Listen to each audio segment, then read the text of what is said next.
sa buhay niya sa mundo. Inihayag kanyang puso, tinig ng Ama nating Diyos.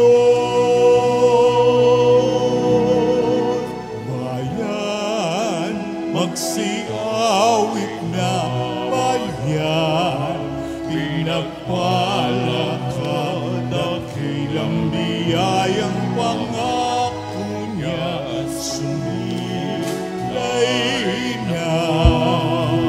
Dakilang biyayang pangako niya, sumilay na.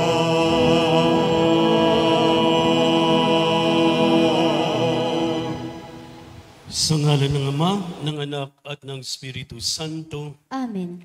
Ang pagpapala ng ating Panginoong Jesucristo, ang pag-ibig ng Diyos Ama, at ang pakikipagkaisa ng Espiritu Santo, naway sumainyong lahat. At sumayo rin. Habang papalapit tayo sa katapusan ng taong kasulukuyang panliturhiya, mapakikinggan sa mga pagbasa ang kaganapan ng panahon. Tila nakakatakot na kaguluhan ang paglalarawan sa mga huling araw. Ngunit hindi pagkatakot, kundi pag-asa ang hatid nito sa atin. Ang pag-usbong ng puno ng igos sa Ebanghelyo ay nagtuturo sa pag-asang ito na darating ang buhay pagkatapos ng kamatayan. Binabago ng Espiritu ang luma tungo sa bago, ang kaguluhan tungo sa kaayusan, ang kalungkutan tungo sa kagalakan, ang kawalang pag-asa tungo sa bagong buhay. Mga kapatid, tinipon tayo bilang kaanib ng angkan ng Diyos, kaya dumulog tayo sa maawaing Panginoong nagpapatawad ng lubos.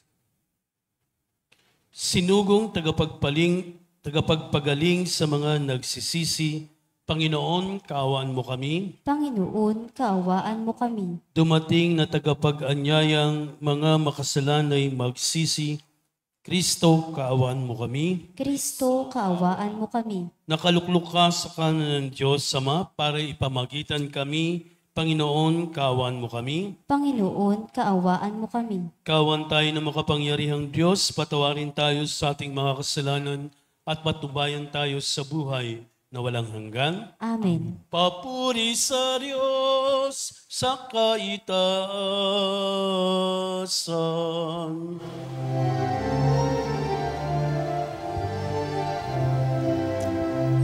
Luwalhati sa Diyos sa kaitaasan, kaloob sa lupa ay kapayapaan. Pinupuri ka at itinagarangan, sinasamba ka dahil sa dakila mong kalwalhatian. Panginoon namin Diyos sa rin ng langit, Amang makapangyarihan, Panginoong Jesucristo, tugtong na anak ng Diyos, kordero ng Ama. Ikaw nag-aalis ng mga kasalanan ng sanlibutan. Tanggapin mo ang aming kahilingan, ikaw na nanuluklok sa kanan ng Ama. Maawa ka sa amin, ikaw lamang ang manal, Panginoong Jesucristo, kasama ng Espiritu, sa luwalhati ng Ama. Amen, amen, amen, amen. Manalangin tayo. Ama naming makapangyarihan, ipagkaloob mong lagi naming ikaligayan, ikaw ay paglingkuran, sapagkat walang maliw at walang kahulilip ang kasiyahan kapag sumasamba kami sa iyong kapangyarihan, nagpapairal sa tanan sanlibutan, sa pamamagitan ni Jesucristo kasama ng Espiritu Santo, magpaswalang hanggan. Amen. Magsiupo po ang lahat. Binibigyan ni Propeta Daniel ng pag-asa ang mga Hudyong dumaranas ng pagkaalipin sa kamay ng mga banyaga, mamamagitan ng Diyos at wawakasan ng kanilang pagdurusa. Sisimulan ang pagdiligtas at pagluluwalhati sa kanyang bayan. Pagbasa mula sa aklat ni Propeta Daniel. Sa pagkakataong yaon, darating si Miguel, ang makapangyarihang bantay ng bansang Israel, at magkakaroon ng matinding kahirapang hindi pa nangyayari kailanman. Ngunit maliligtas sa mga kababayan mong ang pangalan ay nakasulat sa aklat ng Diyos. Mababuhay ang marami sa mga namatay sa lahat ng panig ng daigdig.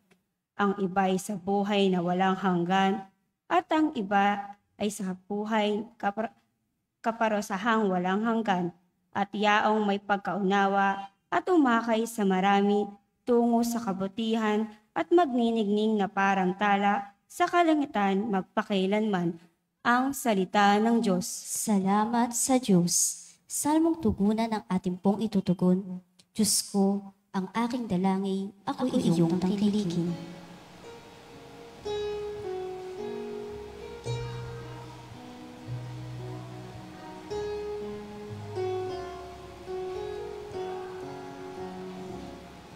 Diyos ko, ang aking dalangin, ako'y iyong tangkilikin.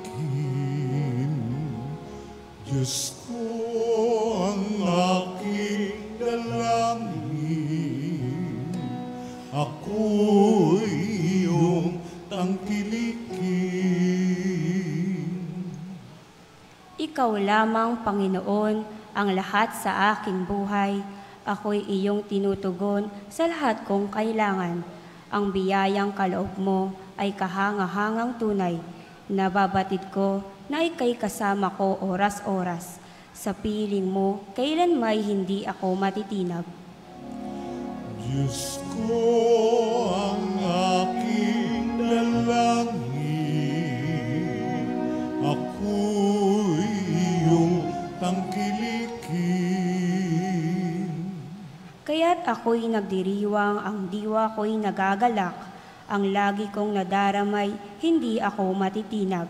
Pagkat di mo tutulutang ang mahal mo ay malagak sa balon ng mga patay upang doon ay maagnas. Diyos ko, ang aking dalangin, ako'y iyong tangkilikin. Ituturo mo ang landas na buhay ay ang hahantungan. Sa piling mo'y madarama ang lubos na kagalakan. Ang tulong mo'y nagdudulot ng ligayang walang hanggan. Diyos ko, ang aking dalangin, ako'y iyong tangkilikin. Diyos ko, ang aking dalangin, ako'y iyong tangkilikin.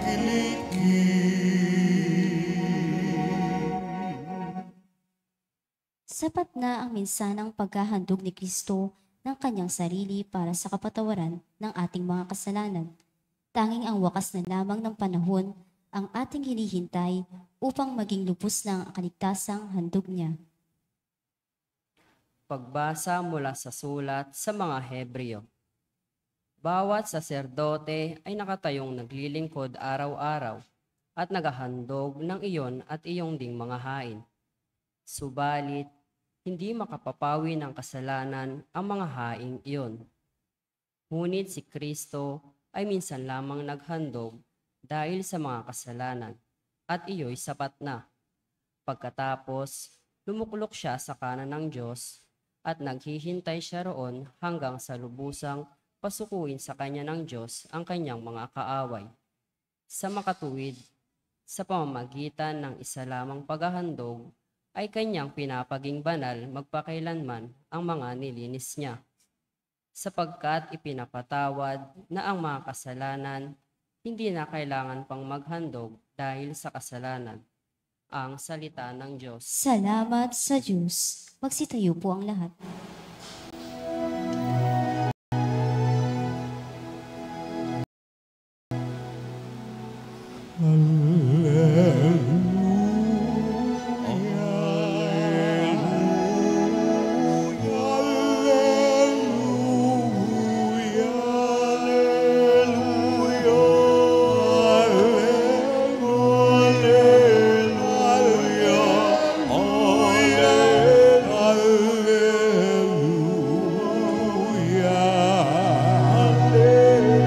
Manalangin walang humpay, samantalang hinihintay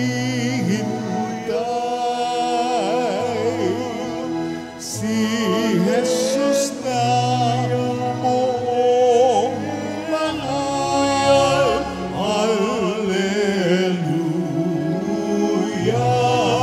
alleluia, alleluia.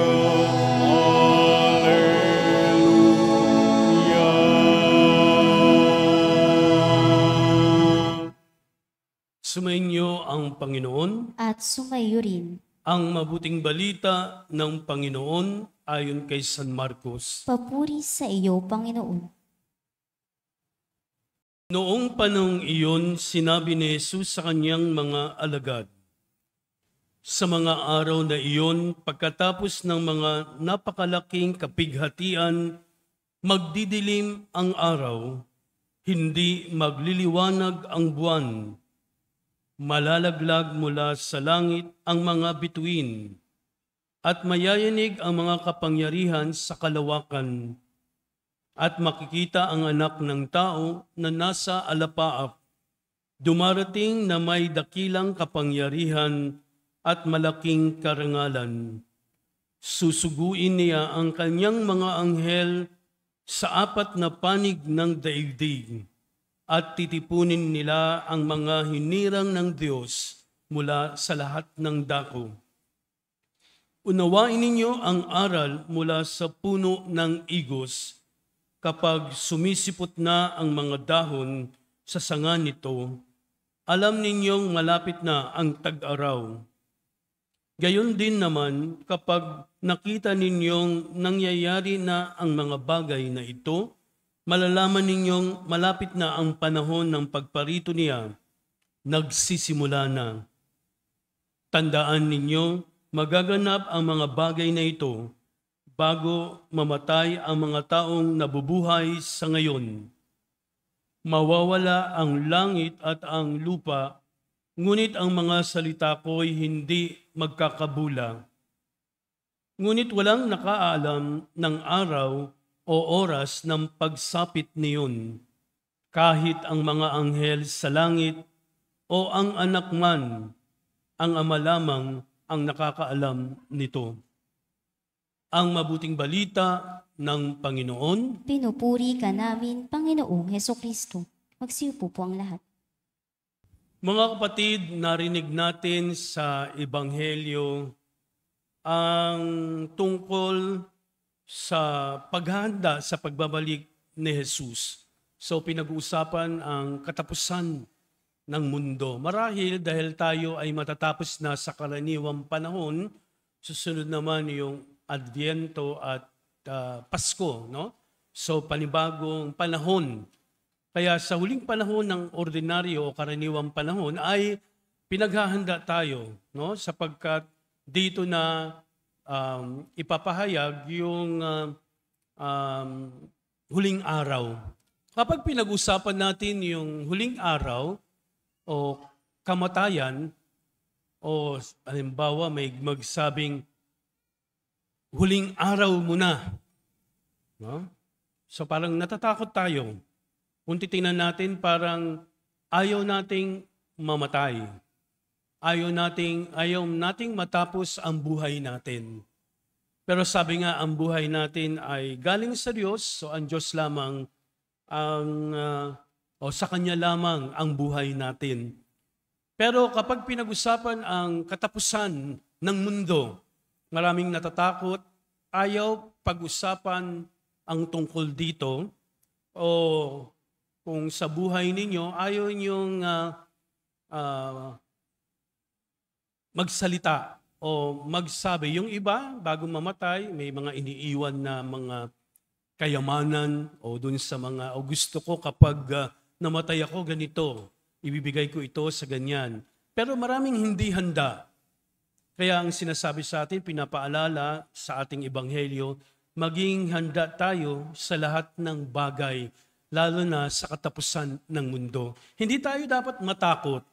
Hindi yan kinakatakutan dahil si Jesus mismo nung kanyang malaman na siya ay magbabata, maghihirap at mamamatay sa krus. So hindi siya nagreklamo, hindi siya natakot, kundi buong puso niyang tinanggap yung kanyang kamatayan sa krus. Tayo ayaw nating tanggapin o ayaw nating isipin man lang, no? Pero tayo'y nakikihati sa buhay at kamatayan ng Diyos. So, itong ebanghelyo ngayon ay dapat magpalakas sa atin, lalo na pag sinasabing katapusan ng mundo. So, dito sa katapusan ng mundo ay yung iniisip nating mga kalungkutan, kapighatian, at kung ano pang hindi magagandang bagay, ay sinasabi sa atin na ito ay hindi mangyayari, kundi ang kaligayahan, kapayapaan at katahimikan sa buhay. Hinihintay din natin ang pagdating, pangalawang pagdating ni Jesus. Yung unang pagdating niya, natapos na ng ilang libong taon na siya ay sinilang, naghanda tayo sa kanyang pagsilang. Ngayon naman, naghahanda tayo para sa muli niyang pagbabalik. Pero sa muli niyang pagbabalik, hindi natin alam kung kailan. Walang nakakaalam. No? Kahit na ang anak ng tao o ang Diyos lamang ang nakakaalam. No? Meron tayong kantang, ang Diyos lamang ang nakakaalam. Totoo po yun. Kasi wala tayong alam sa buhay, wala tayong alam tungkol sa kamatayan. Si Jesus, naranasan niya ang mamatay. No? Hindi dahil sa kanyang kasalanan, kundi sa kasalanan natin. Namatay siya, naghirap siya. Pero tayo konting hirap, no? Nadapa lang tayo, iiyak na. No? Iniwan tayo ng mahal natin sa buhay, no? Magdadrama na. No? At kung ano pang mga hindi magandang bagay ang ginagawa natin, nakakalimutan natin na ang Diyos ay sinusubok tayo. Ang Diyos ay nasa tabi lamang natin. No? Kailan tayo lumalapit sa Diyos? No? O minsan nakakalimutan natin magpasalamat sa Diyos sa mga bagay na ginawa niya sa buhay natin. So bawat yugto ng buhay natin, no? Ang Diyos ang may gawa. Ang Diyos ang magbibigay sa atin, no? Ng kaligayahan. Pero hindi lahat ay kaligayahan. May mga problemang darating sa atin. Ito ay challenges in our lives. Kapag ang buhay natin ay walang sinasabi nating challenges, parang ang hirap mabuhay ng walang sakripisyo, no? Masayang makita mo na yung sakripisyo mo, yung hirap mo ay may katuturan, may halaga. Kahit na ikaw ay maghirap sa pagpapalaki ng iyong anak, no? Masaya ka dahil na-fulfill mo o natupad mo sa buhay mo yung gusto mo sa iyong pamilya.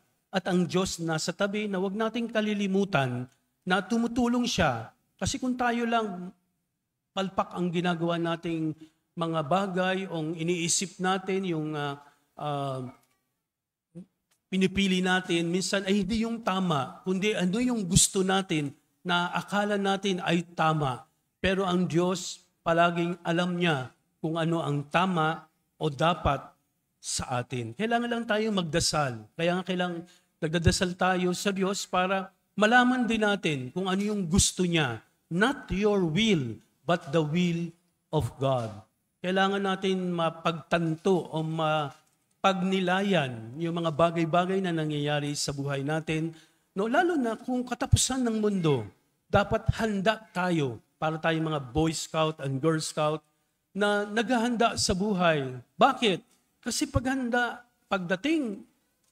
tayo at pagdating ng katapusan ng mundo, hindi tayo matatakot, but we are willing to face death or the end of time. Kasi ang end of time, hindi yan katapusan talaga ng lahat, kundi pagdating ng Panginoon, pagdating ng pagbabago na inaasam natin sa buhay, pagdating ng kaligayahan na inaasam natin, ngayon pa lang, pinalalasap na sa atin ng Diyos yung kaligayahan na malalasap natin sa Kanyang kaharian. Kailangan lang natin isipin, tingnan, suriin yung mga bagay na nangyayari sa atin kung ito ba ay talagang kalooban ng Diyos. Kasi yung mga nangyayari minsan ay kalooban lamang natin, gawa lang natin. Kaya minsan sabihin natin, nasaan ang Diyos? Pero nung tayo ay gumawa o tayo ay nagsimulang umaksyon, tinawag ba natin ang Diyos?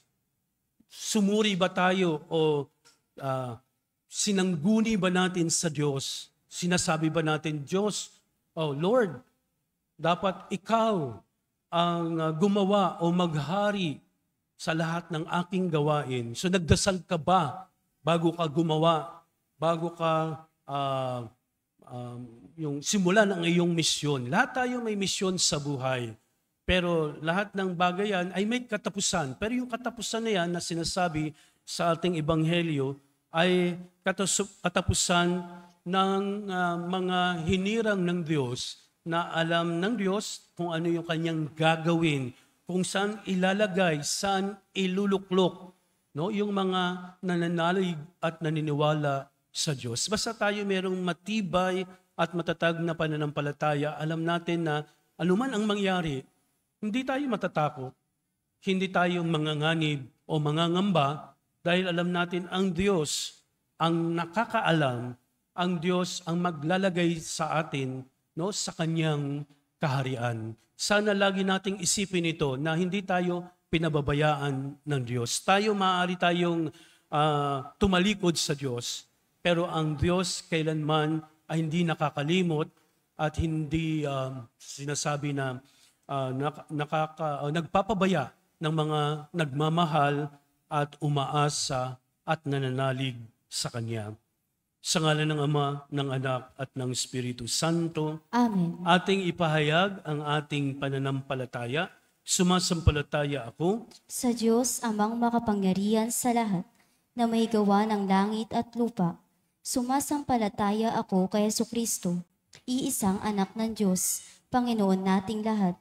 Nagkatawang tao siya lalang ng Espiritu Santo, ipinanganak ni Santa Mariang Birhen, pinagpakasakit ni Poncio Pilato, ipinako sa krus na matay inilibing, nanaog sa kinaroroonan ng mga yumao, nang may 3 araw na buhay na mag-uli, umakyat sa langit, naluluklok sa kanan ng Diyos amang makapangyarihan sa lahat. Doon magmumulang paririto at huhukom sa nangabubuhay at nangamatay na tao. Sumasampalataya naman ako sa Diyos Espiritu Santo, sa banal na simbahang katolika, sa kasamahan ng mga banal, sa kapatawaran ng mga kasalanan, sa pagkabuhay ng muli ng namatay na tao, at sa buhay na walang hanggan. Amen. Ngayon, dumalangin tayo sa dakilang Ama na tayo bigyan ng sapat na lakas at pag-asa upang maging handa lagi sa oras na Kanyang itinakda. Manalangin tayo. Panginoon, dinggin mo kami. Panginoon, dinggin mo kami. Patuloy nawang gabayan ng mga leader ng simbahan ang bawat mananampalataya tungo sa tamang landasin sa kabila ng kanilang pagkukulang at kahinaan. Manalangin tayo. Panginoon, dinggin mo kami. Maituguyod nawa ng mga punong bayan ang isang lipunang makalangit, makatarungan at mapagmalasakit sa pamamagitan ng kanilang tapat na paglilingkod. Manalangin tayo. Panginoon, dinggin mo kami. Magsimula nawang magbagong loob ang mga taong nalulugmok sa pagkakasala, dala ng kamunduhan, abuso at karahasan. Tahakin nawa nila ang landas ng pagpapatawad at pagbabagong buhay. Manalangin tayo. Panginoon, dinggin mo kami. Paghilumin mo nawa at bigyan ng pag-asa ang mga taong nagdurusa, lalo na ang mga dukha. Bigyan mo sila ng sapat na lakas at pag-asang umasa sa iyong walang humpay na biyaya. Manalangin tayo. Panginoon, dinggin mo kami. Salubungin nawa ng mga anghel at mga banal ang mga kapatid naming pumanaw. Manalangin tayo. Panginoon, dinggin mo kami. Para sa mga kapatid nating bilanggo, naway hindi maging hadlang ang mga bakal na rehas upang sila ay magbalik loob sa Diyos at matagpuan nawa nila ang pag-asa, ligaya at kalayaan sa paraang makakabuti para sa kanila. Sa tulong ng mapagpalang Poong Jesus Nazareno, manalangin tayo sa Panginoon. Panginoon, dinggin mo kami. Panginoon, Ikaw ang aming kanlungan at pag-asa. Dinggin mo kaming mga dumudulog sa iyo sa panalangin upang makapamuhay kaming naaayon sa turo ng iyong anak at aming manunubos na Jesucristong aming Panginoon ngayon at magpakailanman. Amen.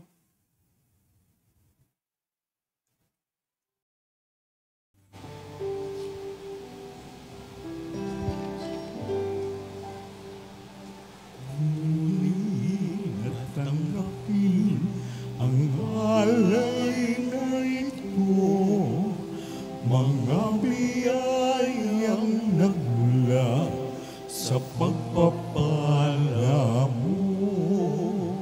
Tanda ng bawat puso, pagkat inibig mo, ngayon'y nananalig, nagmamahal sa'yo. Tinapay na nagmula sa butil ng trigo, pagkain nagbibigay ng buhay mo, at alak na nagmula sa isang tangkay ng ubas, inumig, nagbibigay lakas. Kunin at tanggapin ang alay na ito, mga biyayang nagmula sa pagpapala mo. Tanda ng bawat puso, pagkat inibig mo, ngayon'y nananalig, nagmamahal sa'yo. Manalangin kayo mga kapatid upang ang paghahain natin ay kalugdan ng Diyos sa mga makapangyarihan. Tanggapin nawa ng Panginoon itong paghahain sa iyong mga kamay, sa kapurihan niya at karangalan sa ating kapakinabangan at sa buong sambayanan niyang banal.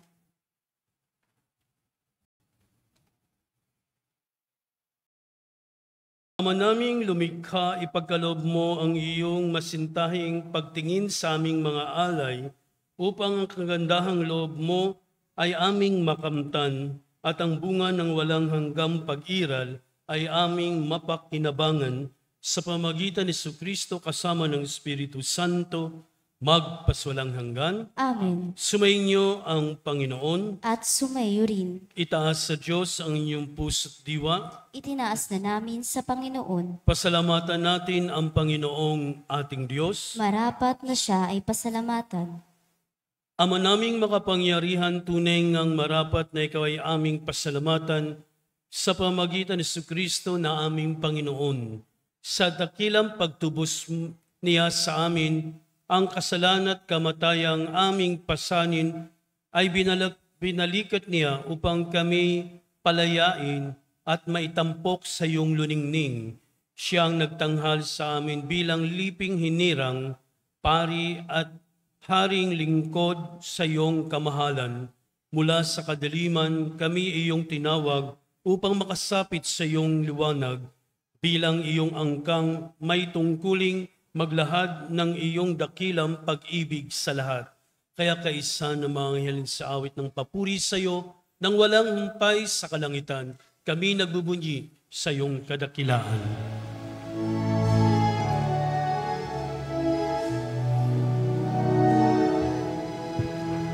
Santo, Santo, Santo, Diyos makapangyarihan, napupuno ang langit at lupa ng kaluwalhatian mo. Hosana, Hosana sa kaitaasan, pinagpalang na paririto sa ngalan ng Panginoon. Hosana, Hosana sa kaitaasan.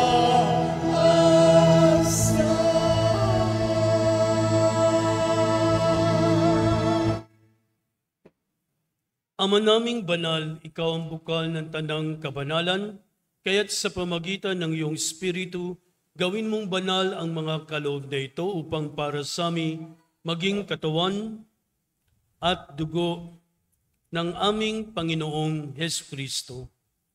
Bago niya pinagtiisang kusang loob na maging handog, hinawakan niya ang tinapay, pinasalamatan kaniya, pinaghati-hati niya yon, inabot sa kanyang mga alagad at sinabi, "Tanggapin ninyong lahat ito at kanin, ito ang aking katawan na ihahandog para sa inyo."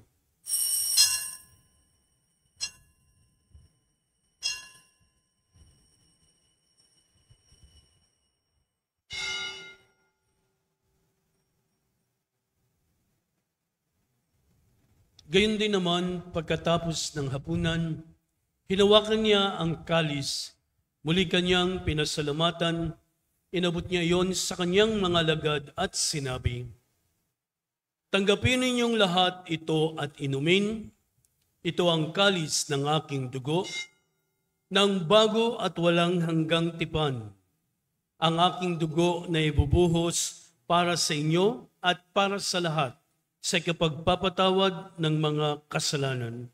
Gawin niyo ito sa pag-alala sa akin."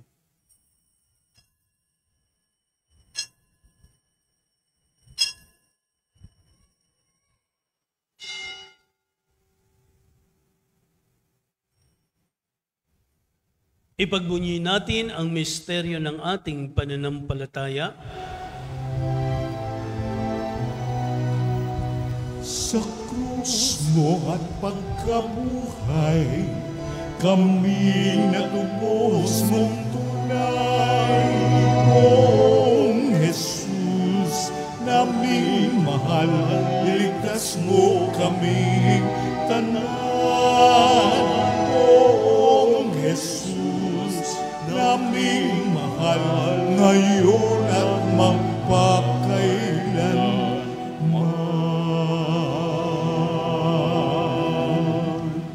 Ama, ginagawa namin ngayon ang pag-alala sa pagkamatay at muling pagkabuhay ng iyong anak, kaya't inaalay namin sa iyo ang tinapay nagbibigay buhay at ang kalis nagkakaloob ng kaligtasan. Kami nagpapasalamat dahil kami yung minarapat na tumayo sa harap mo para maglingkod sa iyo. Isinasama namin kami magsasalo-salo sa katawan at dugo ni Kristo ay mabuklod sa pagkakaisa sa pamagitan ng Espiritu Santo. Ama, lingapin mo yung simbahang laganap sa buong daigdig. Puspusin mo kami sa pag-ibig kay San Francisco naming Papa, ni Jose na aming obispo at ng tanang kaparian. Alalahanin mo rin mga kapatid naming nahimlay na may pag-asang sila'y muling mabubuhay, gayon din ang lahat ng mga pumanaw. Kawan mo sila't patuloyin sa iyong kaliwanagan. Kawan pagindapating kaming lahat na makasalo sa iyong buhay na walang wakas, kaysa ng mahal na Birheng Maria na ina ng Diyos, kaysa ni San Jose na kanyang esposo, kaysa ng mga apostol at lahat ng mga banal na namuhay dito sa daigdig ng kalugod-lugod sa iyo, may pagdiwang nawa namin ang pagpupuri sa karangal mo sa pamagitan ng iyong anak na aming Panginoong Hesukristo. Sa pamamagitan ni Kristo, kasama niya at sa Kanya, ang lahat ng parangal at papuri ay sa iyo, Diyos Amang makapangyarihan, kasama ng Espiritu Santo, magpasawalang hanggan. Amen. Amen.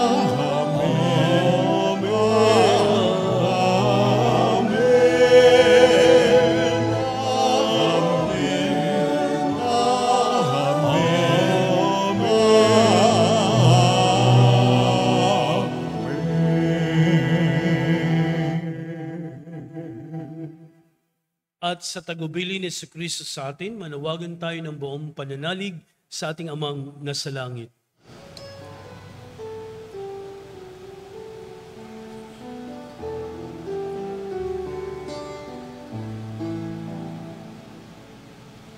Ama namin, sumasalang ka, sambahin ang ngalan mo, mapasa amin ang kaharian mo, sundin ang loob mo,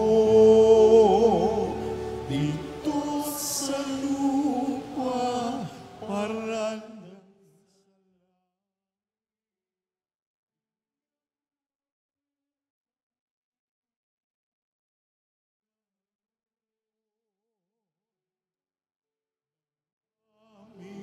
kakanin sa araw-araw at patawarin mo kami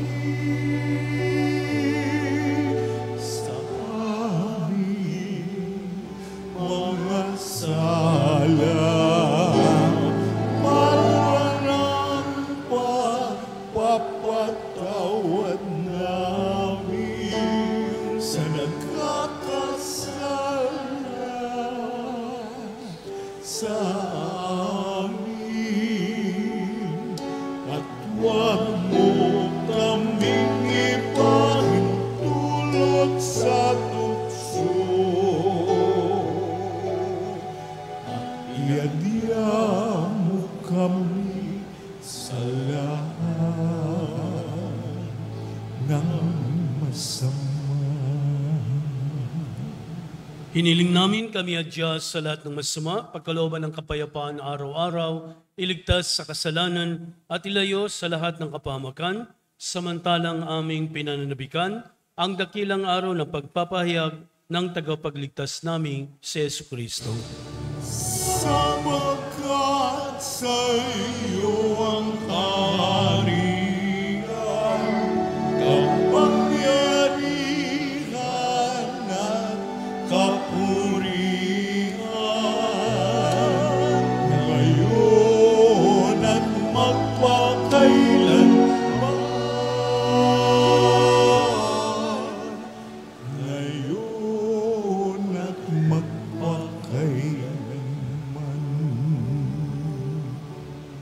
Panginoong Jesucristo, sinabi mo sa iyong mga apostol, kapayapaan ang iniiwan ko sa inyo, ang aking kapayapaan ang binibigay ko sa inyo. Tungayan mo ang aming pananampalataya at huwag ang aming mga pagkakasala. Pagkalooban mo kami ng kapayapaan at pagkakaisa ayon sa iyong kalooban, kasama ng Espiritu Santo, magpaswalang hanggan. Amen. Ang kapayapaan ng Panginoon ay laging sumainyo. At sumaiyo rin. Ngayon ay magbigayan kayo ng kapayapaan sa isa't isa.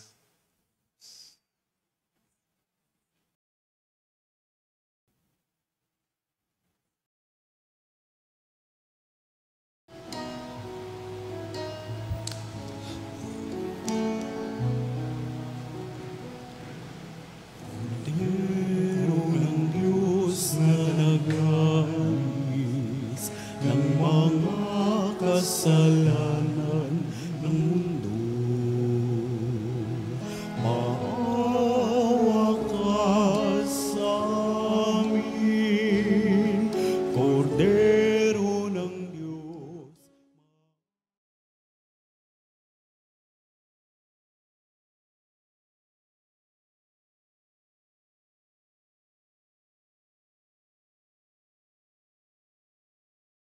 Kasalanan ng mundo. Maawa ka sa amin, Kordero ng Diyos. Maawa ka, Kordero ng Diyos na nag-alis ng mga kasalanan ng mundo.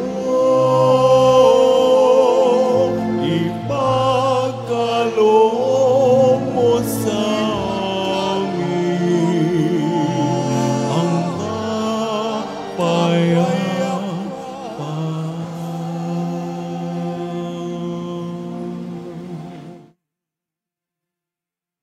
Narito si Jesus ang Kordero ng Diyos.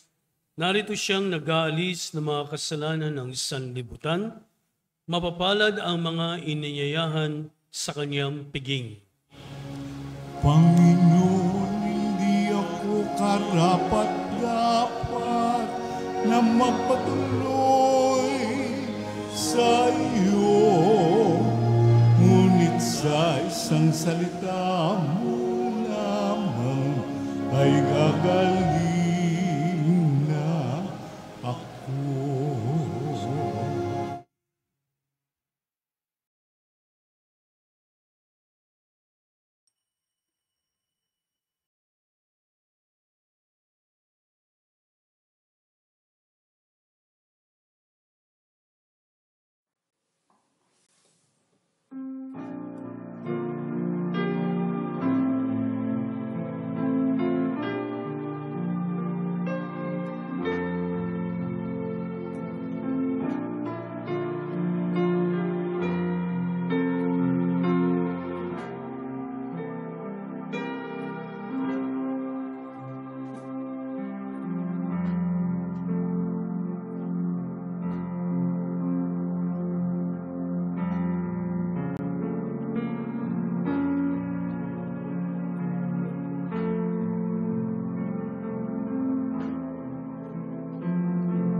Magsitayo po ang lahat.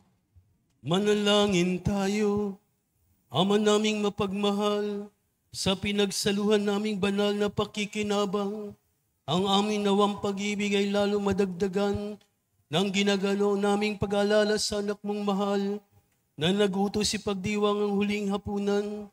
sa pamamagitan ni Jesucristo kasama ng Espiritu Santo, magpaswalang hanggan.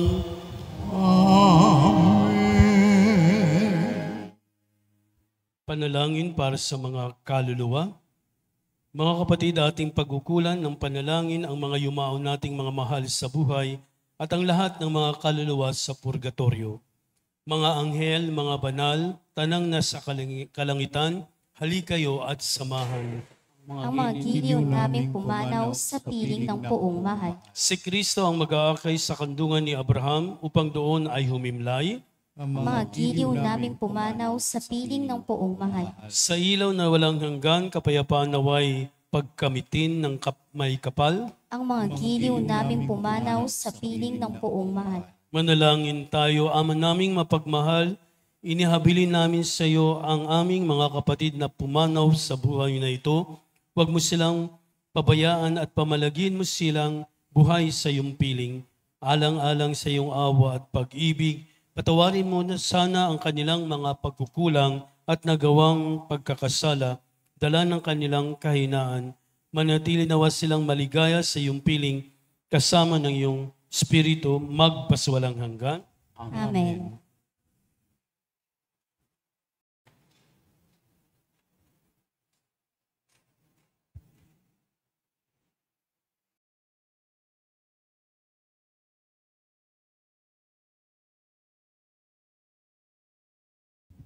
Kapayapaan kailanman ang igawad ng may kapal sa mga yumao nating mahal.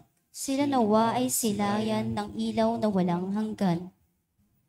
Sumainyo ang Panginoon At sumaiyo rin. at pagpalain kayo ng makapangyarihang Diyos, Ama, Anak at Espiritu Santo. Amen. Tapos na ang ating misa, humayo kayo sa kapayapaan ni Kristo. Salamat sa Diyos. Palakpakan natin ang Panginoon at magandang gabi sa inyong lahat.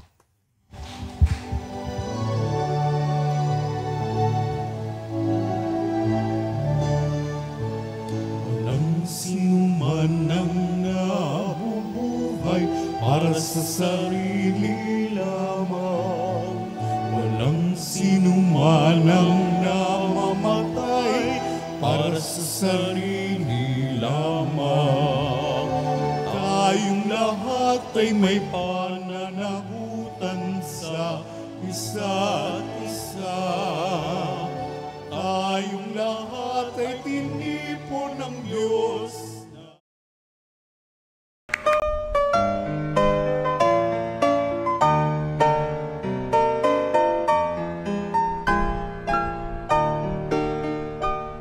Nuestro Padre Jesús Nazareno, sinasamba ka namin, pinipintuho ka namin, aral mo ang aming buhay at kaligtasan. Nuestro Padre Jesús Nazareno, iligtas mo kami sa kamatayan. Ang krus mong pinamatayan ay sagisag ng aming kaligtasan. Nuestro Padre Jesus Nazareno, dinarangal ka namin. Nuestro Padre Jesus Nazareno, inulwalhati ka namin. Nuestro Padre Jesus Nazareno, inarangal ka namin. Nuestro Padre Jesus Nazareno, inulwalhati ka namin.